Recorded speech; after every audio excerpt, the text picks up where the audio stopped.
अस्सलाम वालेकुम स्टूडेंट्स, हम वीक 2 की लेक्चर नंबर 3-4 की वीडियो 4 की तरफ चलते हैं। कोर्स हमारा वेब डिज़ाइन एंड डेवलपमेंट का, जो कि मास्टर के स्टूडेंट पढ़ रहे हैं और बीएस के स्टूडेंट वेब टेक्नोलॉजी का कोर्स पढ़ रहे हैं। अभी तक हम जो पढ़ चुके हैं वो पढ़ चुके हैं एचटीएमएल एलिमेंट के बारे में, एचटीएमएल एट्रीब्यूट्स, कोर एट्रीब्यूट्स और एचटीएमएल फॉर्मेटिंग। इस वीडियो में हम एचटीएमएल ब्लॉक्स, फ्रेज एलिमेंट्स कौन से हैं और कमेंट्स के बारे में देखेंगे। तो स्टार्ट करते हैं एचटीएमएल ब्लॉक्स से।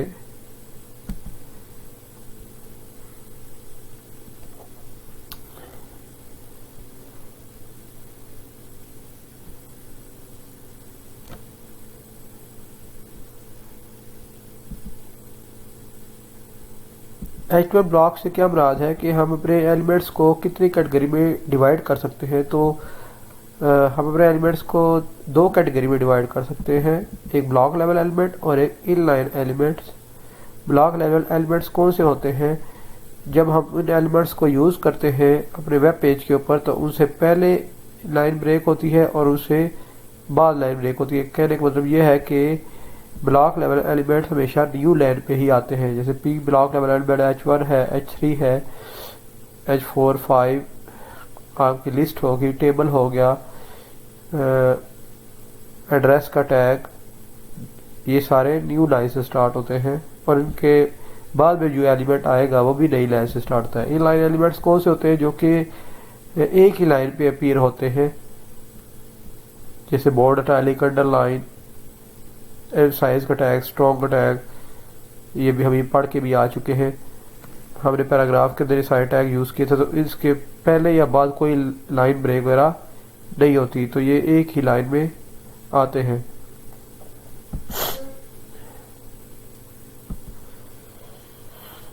एलिमेंट्स को हम कौन से एलिमेंट यूज़ करते हैं कंटेंट को ग्रुप करने के लिए? तो ग्रुपिंग एलिमेंट्स कौन से हैं? एक डिव एलिमेंट है जो हम एलिमेंट्स को ग्रुप करने के लिए यूज़ करते हैं और एक स्पैन का एलिमेंट है जो हम एलिमेंट को ग्रुप करने के लिए यूज़ करते हैं। डिव के बारे में हम डिटेल में CSS में पढ़ेंगे कि CS डिव के थ्रू हम पेज की डिवीजन करते हैं, उसका लेआउट बनाते हैं कि पेज के ऊपर कौन से एलिमेंट कहाँ पे आएंगे। जैसे कि हम की पेज के लिए फुट नोट्स लिखते थे, फुट नोट्स के अंदर जो भी हम एलिमेंट यूज़ करते हैं, फुट नोट का जो पोर्शन होगा पेज का, उसके अंदर कौन कौन से एलिमेंट्स होंगे वो सारे हम डिव में डालेंगे। तो डिव एक ब्लॉक एलिमेंट है, ये नई लाइन में आता है। और डिव पेज की लॉजिकल डिवीजन करने के लिए हम यूज़ करते हैं, पेज को डिफरेंट पोर्शन में डिवाइड करने के लिए एलिमेंट के हिसाब से।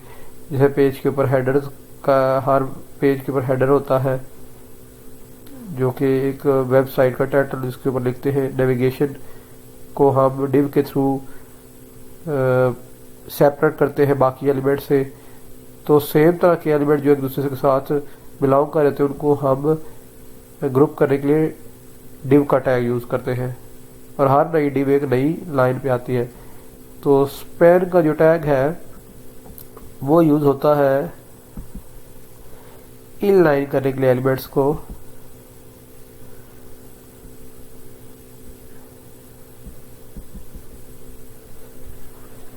तो ये डिव की एग्जांपल बड़ी सिंपल सी गिवन है। CSS के अंदर जब हम जाके डिज़ाइन करते थे, ये देखें, अगर हम यहाँ पे ये एक डिव लगी है, उसके अंदर दो कंटेंट्स है H5 और P। तो अगर आप एक और डिव लगा के यहाँ पे दूसरे कंटेंट लिखेंगे तो इसका मतलब ये होगा कि आपने इन एलिमेंट्स को, जो दो एलिमेंट्स हैं, इनको सेपरेट किया है बाय यूजिंग द अदर डिव्स। तो डिव को हम यूज़ करते हैं पेज को डिफरेंट डिवीजन में डिवाइड करने के लिए according to the nature of elements.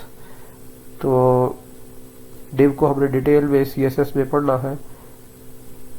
तो CSS के थ्रू हमने पेज का लेआउट डिज़ाइन करना है और लेआउट को डिज़ाइन करते हुए हम कौन से एलिमेंट पेज के ऊपर कहाँ पे रखेंगे, कैसे रखेंगे, एलिमेंट किस तरह के होंगे वो हमने देखने हैं। तो स्पेन का एलिमेंट यूज होता है किस लिए, can be use to group in line elements only. Means जहाँ पे आप स्पेन यूज करेंगे आप इन लाइन एलिमेंट के अंदर इसकी नेचर क्या होगी कि स्पेन का टैग लाइन ब्रेक नहीं करेगा। तो लेट्स एक पैराग्राफ है, आपने पैराग्राफ के कुछ कंटेंट्स हैं, लेट्स से पैराग्राफ का कंटेंट है, इसको आपने डिफरेंट कलर देना है।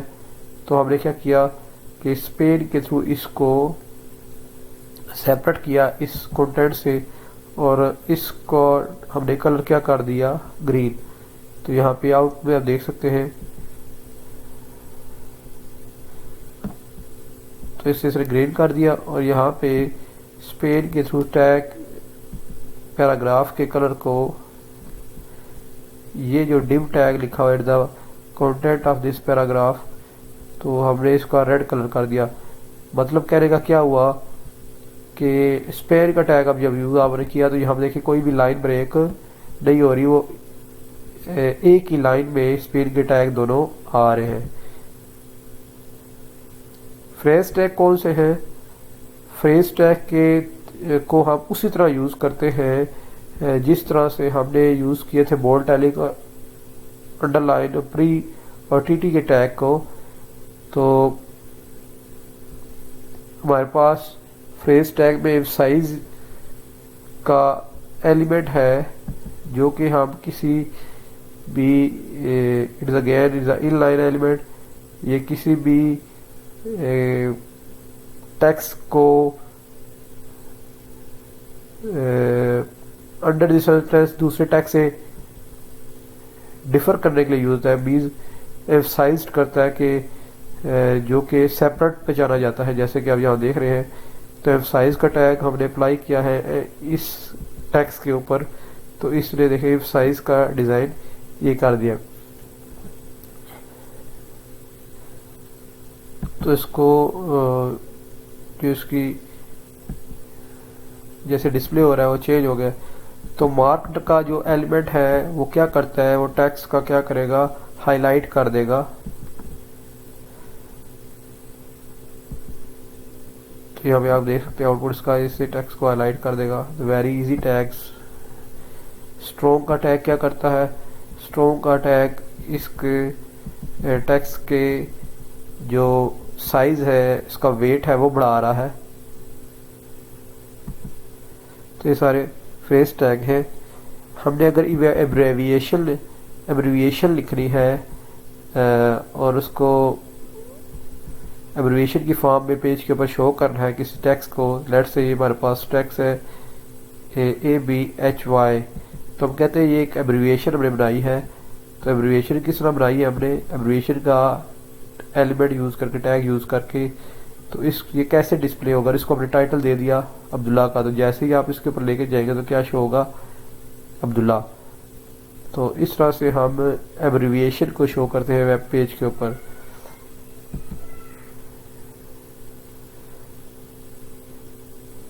एक्रोनिम एलिमेंट किस लिए होता है, एक्रोनिम एलिमेंट के अंदर जो भी आपको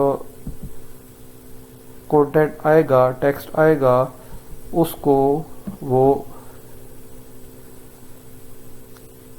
एक्रोनिम की शेप पे डिस्प्ले करेगा। जैसे आप देख रहे हैं कि सारा टेक्स्ट जो है ना सेम तरह का है। कि जब ये एक्रोनिम का इसके ऊपर अप्लाई करेंगे XHTML के ऊपर, तो ये XHTML कैसा अपीयर हो रहा है, it is differ from this text. तो इस स्टाइल में ये शो होगा। टेक्स्ट डायरेक्शन के लिए टैग यूज होता है वीडियो का, इसका मतलब है by directional override. By directional override का टैग क्या करता है कि ये एक्चुअल डायरेक्शन को ओवरराइड करता है। लेट्स सी एक्चुअल डायरेक्शन क्या है इसकी, टेक्स्ट की जो यहाँ पे यूज हो रही है, this text will go right to left. तो यहाँ पे आपको वर्डिंग नजर आ रही है, दिस पहले आ रहा है HIS, तो ये लेफ्ट टू राइट वर्ड सारे जा रहे हैं। तो हमने क्या लिखा है, इसकी डायरेक्शन यहाँ पे क्या है, लेफ्ट टू राइट। हम कह रहे हैं इसकी डायरेक्शन क्या हो जाए, तो वीडियो बाई डायरेक्शनल ओवरराइड का जो टैग है उसका हम एट्रीब्यूट यूज करें dir direction attribute is equal RTL left to right to left. तो ये आपका टेक्स्ट किस तरह अपीयर होगा, राइट टू लेफ्ट। तो ये आप देख सकते हैं ये ओरिजिनल है, ये लिखा है this text will go left to right, ये ओरिजिनल टेक्स्ट है। ये ऊपर ये लिखा पहला पैराग्राफ में, और इसी टेक्स्ट को जब हमने इसके ऊपर अप्लाई किया वीडियो का टैग, तो ये इसकी जो डायरेक्शन है वो क्या होगी है, टी पहले आ गया, एफ फिर आ गया, डॉट से स्टार्ट हुआ है, तो ये वर्डिंग यहाँ से राइट टू लेफ्ट स्टार्ट हो रही है। ठीक है, dot T F E L, dot T F E L.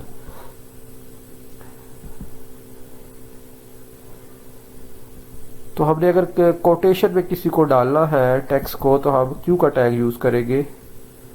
No need to worry about this tag, कोई इसमें ना समझने की बात नहीं है।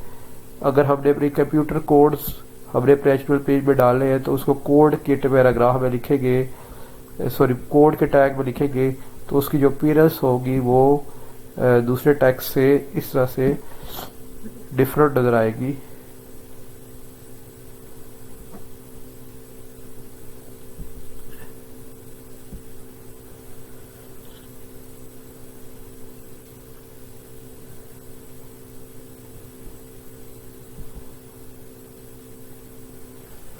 इस एक्चुअल में आपकी लैंग्वेज का कोड जिस तरह से होगा वैसा ही वो नज़र आएगा। तो ये हमने एक कोड लिखा है, तो ये देखिए इसमें कोड क्या लिखा हुआ है, ये C++ का कोड है। तो इसको मेरे वेब पेज पे शो कर रहा है, तो मैं इसको किस में रखूँगा, कोड के टैग में। तो कोड के टैग में वेब पेज के ऊपर ये इसे डिफरेंट अपीयरेंस देगा। ठीक है, और अगर मैं चाहता हूँ कि ये टैग जो टेक्स्ट है, ये जो लिखा हुआ है एज इट इज़ ही नज़र आए, जैसे कि यहाँ पे नोट पैड पे नज़र आ रहा है एडिटर पे, तो हम इसके लिए क्या यूज़ करेंगे, प्री का टैग। ठीक है, तो अगर प्री का टैग नहीं लगाएंगे तो ये सारा ब्राउज़र के ऊपर एक ही लाइन में शो हो जाएगा, hash include std standard I input output dot H, यहाँ पे इट मेन। ठीक है, तो जैसे कि मैं प्री का टैग, आप इसे रिमूव करके भी देख सकते हैं कि मैं रिमूव किया, कंट्रोल एस,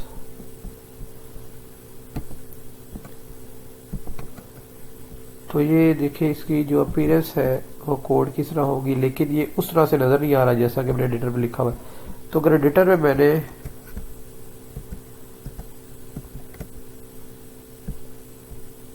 जैसे एडिटर पे एक चीज़ लिखी हुई है उसी तरह से मैं डिस्प्ले करना चाहता हूँ, तो मैं क्या लिखूँगा, प्री का टैग, कंट्रोल एस किया,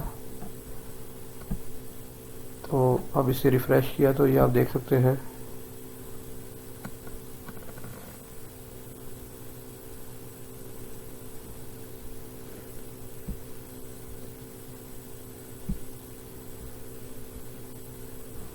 अब हम चलते हैं कि हम एड्रेस कैसे लिख सकते हैं। तो हमने अगर कोई एड्रेस लिखना है जैसे कि street number, house number, road, तो हम एड्रेस का टैग यूज़ करते हैं, और उसकी जो अपीयरेंस होती है वो वेब पेज के ऊपर इस तरह से होती है किसी एड्रेस को डिस्प्ले करने में। HTML में कमेंट्स कैसे यूज़ करते हैं, HTML में कमेंट हम यूज़ करते हैं, लेट्स से आपकी हेड या बॉडी में कोई कोड आपने एलिमेंट यूज़ किए और उसकी आपने डिस्क्रिप्शन देनी है, और वो चाहते हैं कि आप पेज के ऊपर ब्राउज़र ने ग्रोअर कर दे, तो आप क्या करेंगे, कमेंट्स का टैग यूज़ करेंगे। तो कमेंट्स कैसे लिखते हैं, तो in this way you will create your comments. तो डॉक्यूमेंट बॉडी स्टार्ट, और यहाँ पे कमेंट्स में लिखा डॉक्यूमेंट बॉडी एंड। तो जो भी आप इस चीज़ के और इस चीज़ के दरमियान रखेंगे ब्राउज़र उसे इग्नोर कर देगा। तो ये हम देखें कि ये दो लाइनें अपीयर जो बॉडी में लिखी है वो कमेंट्स में लिखी है वो अपीयर नहीं हो रही। मल्टी लाइन कमेंट्स के लिए अगर हमने मल्टीपल लाइन को कमेंट कर रहा है तो यहाँ से हमने कमेंट स्टार्ट किया और यहाँ पे हमने क्लोज कर दिया, तो ये सारी चीज़ें जो इस कमेंट्स के अंदर आएगी वो डिस्प्ले नहीं होगी। तो कमेंट टैग जो है वो इससे कुछ ब्राउज़र अब सपोर्ट नहीं करते, बहुत पुराना टैग हो गया है। तो पहले कमेंट का टैग भी यूज़ होता था कमेंट करने के लिए।